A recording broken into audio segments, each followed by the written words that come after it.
Would you call a friend every day who basically yelled at you or criticized you, talked about how your looks were awful or the sound of your voice was terrible or just how you think about things is off? Of course, most of you wouldn't, but that's kind of what we do to ourselves every day. And today on the Ask Dr. Gill podcast, I want to talk about health stories and when this self-talk turns against us. So stay tuned.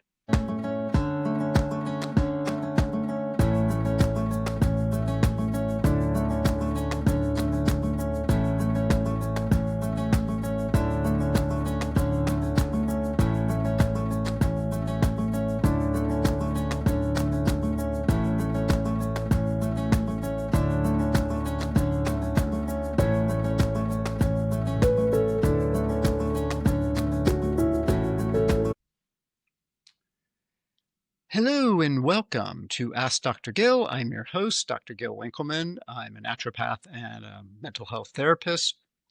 And I have been talking a lot about health stories in this podcast. I've had a few in the last few weeks about this, talking about how our health story hurts us and how our health story helps us sometimes. And today I want to talk about more around self-talk, because I think this is an area that we don't really get enough attention. What I mean by that is that we don't really think about how our self-talk impacts how our body reacts, because it is reacting. Everything that happens in our world is reacting. And the self-talk plays out in all kinds of ways, whether it's related to food choices we make, or if we exercise or don't exercise, or partners that we choose or don't choose based on that.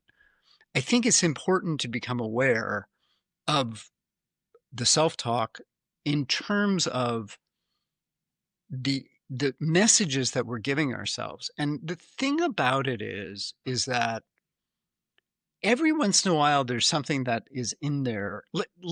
So let's back up. So the obvious things are saying to yourself, for example, I'm too fat, I'm too skinny, I'm not muscular, I have terrible hair, my complexion is awful. All of those things become self-perpetuating in a way. And the challenge is there are certainly things that oftentimes we want to improve about ourselves. If you are overweight and your doctor, for example, tells you you should lose weight for health reasons, then it's like, okay, you internalize the story, I am fat, and that can become motivation to lose weight. But it can also become the story and the identity of who you are. I am a fat person. I'm an obese person. However, and I'm using that as an example, by the way. There's all kinds of examples like this. And the challenge is finding the motivation without berating yourself, right? But for most people, and in this instances that I'm discussing, it's not even about making a change. It's about understanding that this is an unconscious process that's happening over and over again. And what happens is we acclimate to that and we just sort of accept it. And this becomes a difference in how we relate to the world and ourselves. And I can say, talking about patients in particular, and I've talked to people over the years, where their decision-making changed as a result of these stories. They didn't go to particular parties, for example, or they didn't partake in certain activities because of these messages that they had been giving themselves over and over again through the year. And part of what happens is that our brains consolidate information to simplify the world. It's really an interesting thing, because when you need to survive, and I'm going back to cave people time for a second, there are split-second decisions that need to be made, right? Is that a vine or is that a snake? These are the split-second decisions often that we are making as a result of trying to survive. And our brains have developed along those lines. And so we make decisions sometimes and we consolidate information in a particular way around that information, right? So if you have experienced that there's a rope in the corner, you're not going to necessarily think that it's a snake or understand. That's a Buddhist idea. Is the rope in the corner a snake or is it a rope? And I mean, they get into a whole other line of thinking around that. It's what you think it is. But and there's a certain amount of truth to that, right? In terms of it could be a rope, but if you think it's a snake, your body's going to respond to it as if it's a snake. And as a quick aside, interesting little factoid, first-person shooter games, so video games where you are like looking at what's happening as if you're in the action. The research shows that our bodies respond to that as if we are in that situation, even though you're sitting on your couch or at your desk chair. Really fascinating. So thinking about that, taking that, you sort of ask the question, if I'm telling myself a particular story over and over again, how is my body responding to that? And this is a really interesting piece in terms of health and health issues. Now, I mentioned weight issues, but it happens with all kinds of things. Whether, if you were young and you had trouble learning how to ride a bike, you might not be able to ride a bike as you get older, as an example. Or if you think that 50 is old, you might not take up a new physical activity at that age, even though you can do that. And I have a number of friends who learned how to surf over the age of 50. Part of it was because of the pandemic. They needed an activity. So it's an interesting piece in terms of how do we limit ourselves in these thoughts, and then how do we take that judgment and then begin to sort of see that in terms of what's happening in our world as well. And those are kind of the interesting pieces about this in terms of story and why I've been looking at this for doing the workshop. So I'm going to talk more about that in the second half of the show. I'm going to take a quick break right now.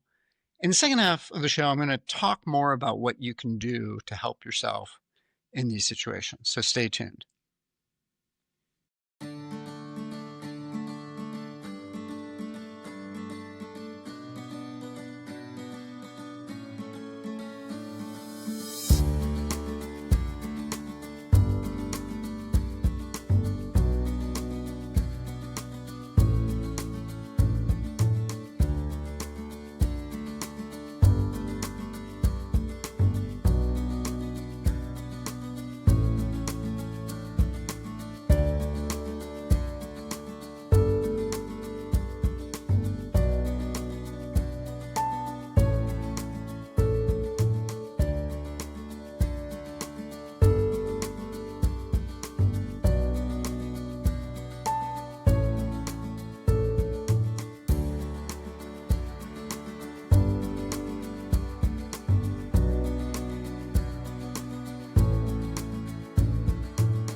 Welcome back to Ask Dr. Gil. I'm Dr. Gil Winkelman, your host. And before I talk more about the stories and how we sort of berate ourselves, if you will. I want to just mention, if you have any questions or comments and want to send me an email, you can do so to info at askdrgil.com, askdrgil.com. And you can also send a form. There's a form on my website, askdrgil.com, under the schedule. Fill that out, and that comes through as well that I can respond to.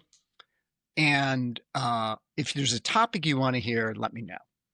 So, all right. So let's talk a little bit more about these stories and the signs that these stories might be a problem. And I want to talk about it in terms of subtle cues related to health and health issues. So sometimes when people have a chronic condition, their world will shrink as a result of not necessarily the condition per se, but their thinking around the condition. And I'm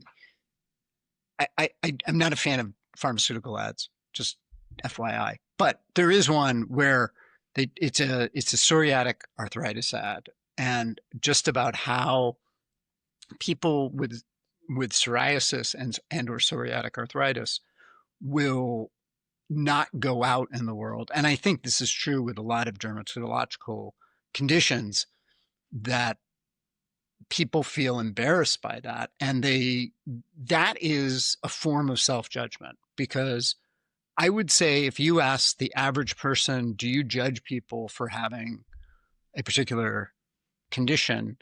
Most people would be compassionate about it. And I think that what's interesting is that we tend to be more compassionate for others than we are for ourselves.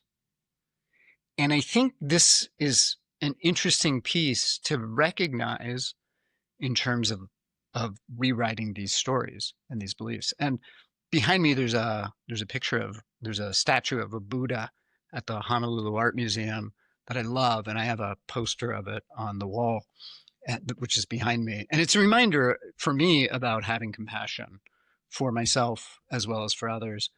And I think that one of the first things to do is to recognize your language, recognize how you talk to yourself, and asking yourself, is that kind? Is that a kind thing to say to myself? And if it's not, then notice that. Don't judge it. I mean, that's sort of compounding the issue. It's like, damn, I keep judging myself. It's like, wow, isn't that interesting? Isn't that interesting how I am being harsh on myself? So that is probably your most powerful tool in this situation. And what's interesting is you'll find as you become more prolific at doing that, it will permeate out into other areas of your life. Isn't that interesting? That guy didn't use his signal when he changed lanes. The other thing I would say is separating what is true from what your interpretation is. And this is a really interesting thing. And I'll talk a little bit more about my workshop, but this is where the rubber hits the road, because it's really about understanding all of these unconscious beliefs we have about the world that we developed as children. And it's really fascinating to me to see how people have these beliefs, and there is an illogic to the beliefs when you step outside of it. But when you're in it, you think, oh, this is reality. I mean, it's like living in Washington, D.C. and thinking everything is about politics, or living in Los Angeles and thinking everything is about making movies or television. There's way more to life in the world than just those things. And if you've ever traveled in a foreign country, you'll realize, wow, like there's all kinds of things that we don't see in our own countries.